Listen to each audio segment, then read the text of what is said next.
Hello, nungsiriba maruploising asise suti numitki ayukni ando Saturday Sunday gi ayukside suki matik nungai hai tare ko miyam se dum khangangani ado nungai rasu asinba dum asinba no sinna nungai ba hai baduni no Sunday Saturday se thabakti dum sille hai ba yumda phi suba dagi imung manung sengdokpa khotokpa dagi garden ama dum matam sidi dum hogi ba khangongdi natra koi jasua se ai se sukta thadok te hai tara yuk te thanda garden sida ando ma se phana kana tor su ko tumninga su ma tor su ayuk ta ina thola ba garden thola ba ma su dum ai matung da dum inare kedong nung da ai ma garden da ithanda sukta thadok te hai tare ando yengo si se lomba ne ba ko lomba se mamang sahi ai gi autumn da namki ba picture ne sigi lomba se ando yumdagi tharakpa marudo lomba akangba do do kitchen dagi horakpane ando suki matik phasana hoge hai tare mamangi autumn se sidaida no phasatra yenguto ando handak sahi su sigi maru kel horaga khara hore ba ko tu si se sida hore ba dagi tu masa hore ising se pambi mana dom phanyam saw bane ba phando ga tu sidaga hore ising se sungkara karakta masi da dum hore aduga si se hayeng pambi taramuk tu na dum aigi sahi magi dum mathangi dum sab ko nai hai tare ko kanghalaga ando huziti lomba tharak trasu yare ando khara saba lamda de dum phasana honi ko yumdagi purak pa lomba do di do khiksalaga dum hobane ba si se irai laina ando ai hujik se garden dai se dead heading hak tawge tawbane ando dead heading se yamna budi tawningai leitre ando kitang kenona camera na tawram daba yoram daba khara ai tawge tawbani Tuesday da lei se the poet's wife se sisiga soul sister se sisiga khara dead heading to da balai dead heading gi nungti gi tawninga lai duni layman san ba singdo dum kakthak pi be wani ba ado moise kakthak pi da tardi lai sat pa yamna thille hai tare ko khoi kaino singse na du da atei da yawgada phajaba rosing da singda ba machinjak sing da moina sukara singtho e ba de duna rose sat ki basing se loiba ga dead heading to bose am darkar oy prune to bana ni rak to ko aina hayeng pruning to ma tam da so mu ai pim video na maga hapsara ke hayeng akoi winter koi mid winter dai early winter da gina mid winter dai da gi atai da tawni ko pruning se ado summer gi di loi gre ado indam dagi pruning to budo to dai uhanjar ke mayam da and inaw mana hangi se pruning to bus uhan biro nai pruning to budo ai uhan birake and uchar ke mayam da and sigi lai se tu sise James L. Austin gawe and thaba handaki satkhiba autumn do naken tha do thaba ne ando sukematik phasana satli to khuphaza sengo and mayam da su aina handaki lakadoriba winter se stay da khoi stay da rose se kamaina yole du so ai nursery da su lake and smaina pambi oina yon banate ba ko pambi smaina sauna yon banate khoi gi berry root kaimta ikoko oga manama sing makoka kaim yauduna ikang na yolaga khoi spring da ma yon chong khalak pani ba ado swagi yon do kamai yon ge do yeng hanjera ke mayam da and the sisna the endeavor gawe si David Austin gi rose ne sizu ai autumn da thagi ba kangbu du gi the york pa rose ne handak sakhi ba autumn da thabani and moisil ain handak autumn da thagi ba rose ke masal oi phai hai tare masak se khu phaja singo pai do batalle hai ba masak se khu phaja amni ko mai masak se those the rose like hai tardi ko rose winter da laiba koi nursery da ya mathung ri winter da ne ba late autumn da gi tholak paduna winter sida dum rose apamba loin phangani and rose thana ga da ba da gi ama to ga da ba loina mak indam da sida sem sa ga da ba tha ga da ba loina prune to ga da ba loin to hok doine spring lak tringi da And summer da su rose se phangi ko nursery da dui tar su phajaba varieties phangde makhan gi phangde du phajaba makhan aina thari bas gumba sum lei gi hai ta di winter gi ko stock lak pa do da nursery da na traga ko stay da bunnings na malai du da gi lei ba du na ta di phajaba phangde du ga kalenda tha kal labor rose oiragadi wagi potted rose ana khara sauba ko rose malayba ko pambi oina hoba dugumba rose oina thaba du natradi akhoi berry root oibadna thabadi yadre ko keno da tha ta di summer da tha ta di seida pakna hoba ngamde ba phajana masa phatte ba summer da thaba rose sing se aduna early spring da thauba natraga na winter da thaba admain tongnei ba yamba na seida ado mafam gi country gi weather gi matung ni le ko seida to bani yong khuding ma topa mafam amada Australia gi mafam amada tongni haiba leite aduga Australia da to duma topa country ma da samana na tongni haiba leite and thaba khot pagi niyom di khara di dong khenaram ba yai ko country to country magi weather gi matung ina Sisna Charles Darwin ne Charles Darwin si tong phajaga ye si je chawgu sawi tuga kam leimana sem yame anduga aise stay da apple ma hek ken dawne phajadrengo kupa samne do handak ti khara pandra bane sigi apple se mamang sahi da na hele panba and aina mafam se hongto ongjin khara tawre ba si se dwarf apple ne duga keno di apple di dum chaw ba duga khara pambi khara pikpa hai tare ko adai ne si se Charles Darwin ne yingutu hazabane yamna and apple ayamba sinataba pambi atai su lei mamang da khara su lei ko ando handakti masayam phatte hai tare apple se ado yamna su pande yung usik na su sarami su uraba seida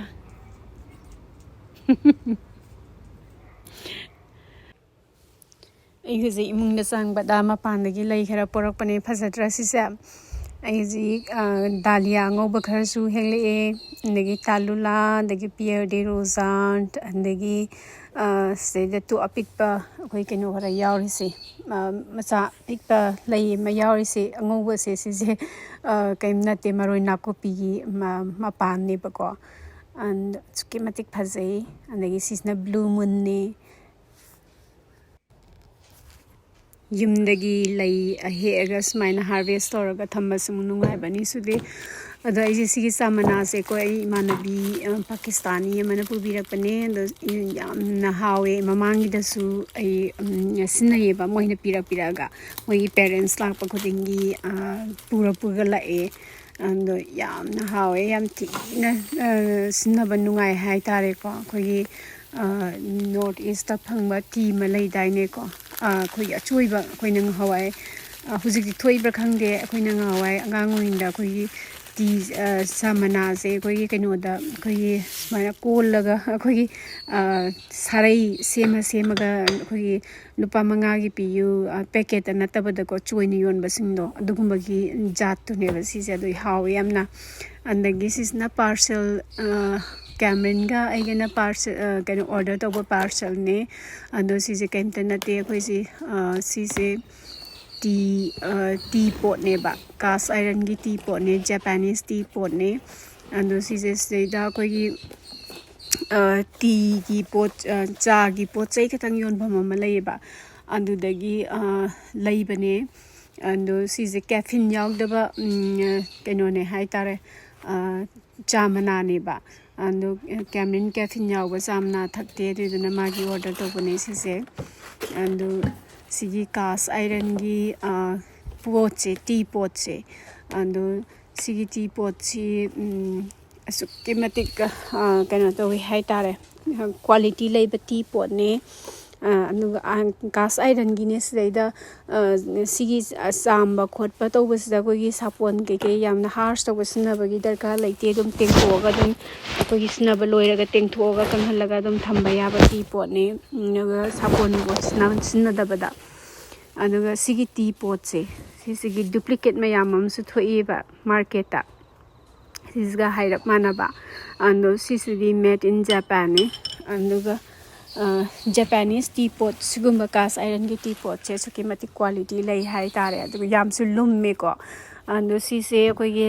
ꯂꯩꯔꯒ ꯁꯨꯔꯣꯟ ꯑꯃꯗꯒꯤ ꯁꯨꯔꯣꯟ ꯑꯃꯐꯥꯎ ꯂꯩꯍꯧꯒꯗꯕ T ꯄꯣꯠꯅꯦ ꯍꯥꯏꯇꯥꯔꯦ ꯑꯃꯨꯛ ꯂꯩꯈꯤꯕꯁꯤꯅ ꯑꯗꯣ ꯁꯤꯒꯤ ꯃꯅꯨꯡꯗꯒꯤꯁꯤꯅ ꯗꯤꯐ꯭ꯌꯨꯖꯔꯅꯦ ꯑꯩꯈꯣꯏꯒꯤ ꯀꯩꯅꯣ ꯇꯧꯔꯒ ꯆꯥ ꯃꯅꯥ ꯍꯥꯞꯄꯒ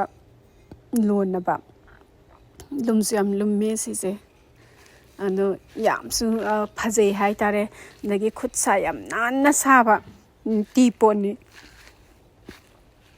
ꯑꯁꯤꯅ ꯃꯈꯣꯡꯅꯤ ꯑꯗꯒꯤ ꯐꯖꯗ꯭ꯔꯥ ꯌꯥꯝ ꯐꯖꯕꯅꯤ ꯌꯦꯡꯉꯨꯇꯨ ꯑꯗꯨ ꯀꯩꯗꯧꯉꯩꯗ ꯁꯤꯁꯤꯅ ꯀꯥꯏꯕ ꯈꯣꯠꯄ ꯑꯗꯒꯤ ꯗꯦꯃꯦꯖ ꯇꯧꯕ ꯀꯩꯝꯇ ꯂꯩꯔꯔꯣꯏꯗꯕ ꯇꯤ ꯄꯣꯠꯅꯤ ꯑꯗꯨꯝ ꯆꯍꯤ ꯆꯥꯝꯃ ꯑꯗꯨꯝ ꯆꯠꯂꯒ ꯂꯩꯍꯧꯔꯗꯕ ꯇꯤ ꯄꯣꯠꯅꯤ ꯑꯗꯣ ꯀꯥꯁ ꯑꯥꯏꯔꯟ ꯑꯣꯏꯔꯁꯨ ꯁꯤ ꯃꯅꯨꯡꯁꯦ ꯁꯦꯠ ꯅꯥꯜꯂꯦ ꯃꯣꯏ ꯐꯖꯅ ꯄꯣꯂꯤꯁ ꯇꯧꯔꯦ ꯃꯅꯨꯡꯁꯦ ꯑꯗꯨꯅꯦ ꯑꯩꯈꯣꯏ ꯀꯩꯅꯣ ꯂꯩꯒꯗꯕ ꯑꯣꯏꯔꯗꯤ ꯂꯩꯒꯗꯕ ꯄꯣꯠꯁꯦ ꯌꯥꯔꯤꯉꯩ ꯑꯩ ꯀꯨꯏꯅ ꯆꯠꯀꯗꯕ ꯑꯗꯒꯤ ꯍꯟꯖꯤꯟ ꯁꯤꯟꯗꯣꯛ ꯁꯤꯟꯖꯤꯟ ꯇꯧꯔꯣꯏꯗꯕ ꯑꯗꯨꯒꯨꯝꯕ ꯄꯣꯠ ꯌꯦꯡꯉꯒ ꯂꯩꯅꯤꯡꯉꯤꯀꯣ ꯑꯗꯨꯅꯤ ꯀꯦꯝꯂꯤꯟꯁꯨ ꯅꯨꯡꯉꯥꯏꯔꯦ ꯏꯕꯥꯅꯤ ꯈꯔ ꯀꯨꯏꯅ ꯆꯠꯇꯕ ꯄꯣꯠꯁꯦ ꯑꯗꯨꯝ ꯌꯦꯡꯉꯦ ꯑꯗꯨꯝ ꯂꯩꯕ ꯃꯇꯝꯗ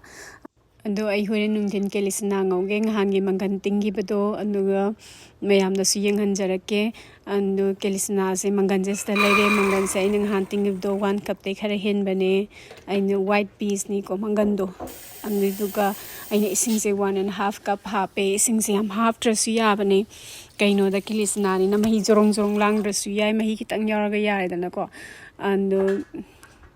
5 minutes ꯊꯣꯡꯉꯦ ꯑꯗꯨꯒ ꯋꯤꯁꯜ ꯇꯧꯕꯗꯨꯗꯅ ꯋꯤꯁꯜ ꯇꯧꯕ ꯄ꯭ꯔꯦꯁꯔ ꯀꯨꯀꯔꯗꯨꯗꯅ ꯑꯃꯨꯛꯈꯛ ꯈꯥꯝꯍꯜꯂꯒ ꯑꯗꯨꯝ ꯌꯥꯔꯦ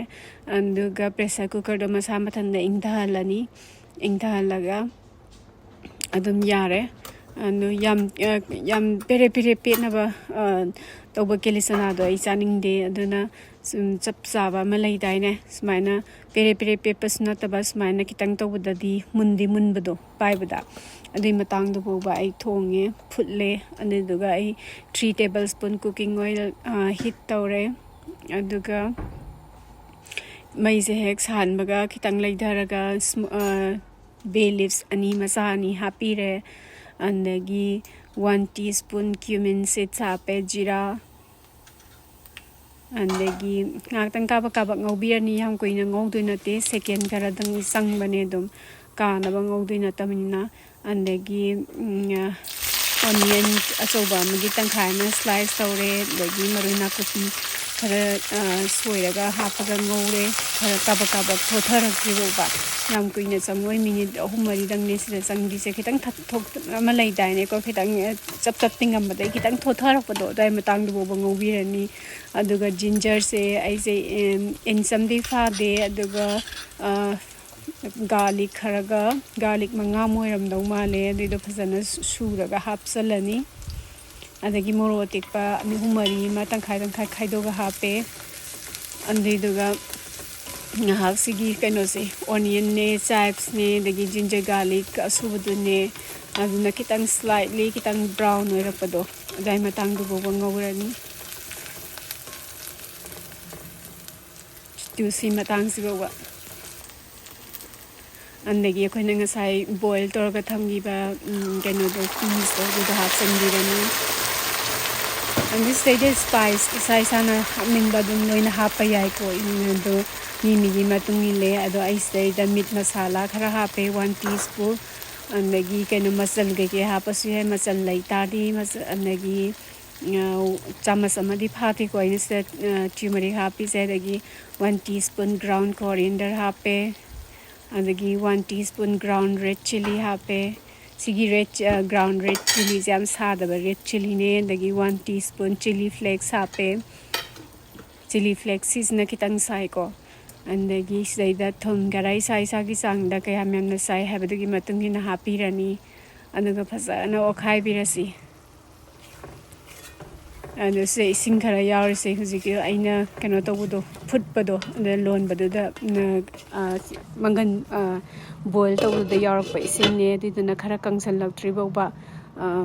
thongbirani se ka siam sangdam ne minute manga mo high flame da dum thonga borong borong dum kangsalakpana dum han bane dum ne phasana otana mandai nga sai hapki ba masala sing no changna ba chup sanna ba sa na ngobirani inde kariguma matamda apet pa kelichana su dum hawbane ba ando ai sidi yam pet padi na tre dum kaino khara pet taba kelichana ne hai tare ko ando matang sida phadigom khara hapirani induga phasana wa khaibirani induga minute ama mo ngawrasu yai ngawdrasu yai ando mi sai sagi matung le matang pambagi matung ina dum loisalasu dum yare matang sida dum ai khabai khuyai si akoi abok nang hawai heram mi hei chak thong da khabai du yai ganu ne na yam hai bane adu habit aje mi hoi ba habit se thadok pa ya de hai sne no sam kanu khara hape akoi kariba thoiding suba khara hape nagi beson angoba khara hape anduga akoi Padigom nate maroi marang inkhondagi helakpa akoi phakpai adagi toning khok adagi keno mayang ton adagi tilong maru se inkhondai nate andagi morok khara du phasan hape duga sa sulole sa se lemon gi tea ne black tea da lemon hapado koi manipur yam thakna bado tugumane sigi yam sana bane kelichana ga anduri aso hawgre sigi kelichana se nungthin sida smaina sangang duga saba se thongna hawgra jani ko adagi sisna mathangi numit ki nungthin gi ne ado saldan je masam kakpi na bang han dagi hai bane do camera je sangdadana leire da aina ngasi pula ai changma numit sida ado angang ngak tani ngasi leire mising jengo to ngang hak tani sam kakpala mising se Sunday numit ki anduga ibani se kobi ga thabi ga leiba sang pani ko aldi da ando pot atei tei miyam lai ga nate ando ibani na hainai se adu thabi si ga kobi si ga dang adum parap adum lokhat laga yumda halakpa na adumai ibani plan tar ga sang bane ando thabi se English cucumber joina leirame ando aten madu pam bane ando si $1 ne andagi sisna $3.50 ne kobi se takat te ga yam su phasai se ai se nga ga thongge na khanbane ko hayeng nong ni leira ka ngasi thongdoi di natte dagi yum yor ga ise moi noodles ani hare mapa su macha su noodle hogen dai ne the noodles se yam hoi gi khwai dagi hongma noodle ne ina hauri se olive oil khara hape dagi spring onion khara hape spring onion se ayambana kaino torga sabana hawbani huren loiram dai hapaga do kaino shalden je spring onion kaino tawbudu kon hapade saninge mas na ngobu soine saninge adigi nai hana ngowabane kilogi mohta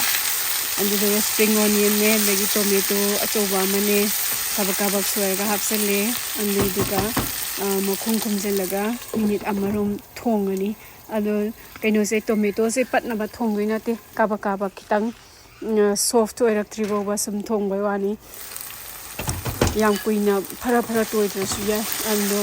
akogi megi masala daga hoba dumana para patna ba sana hoba injang na pi loida mo okhai bi dumana to bine te kaino da koi mungda injang na pi yang kan ka hen na munna sagan de hai tare ko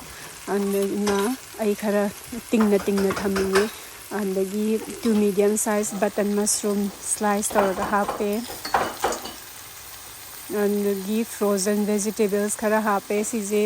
dum corn khara ne andagi carrot khara ne andagi peas frozen green peas khara ne se mix tawra dum packet lak pane smaina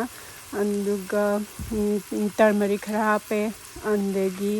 crushed black pepper khara hape ground red chili khara hape ground coriander khara hape dagi ground cumin khara hape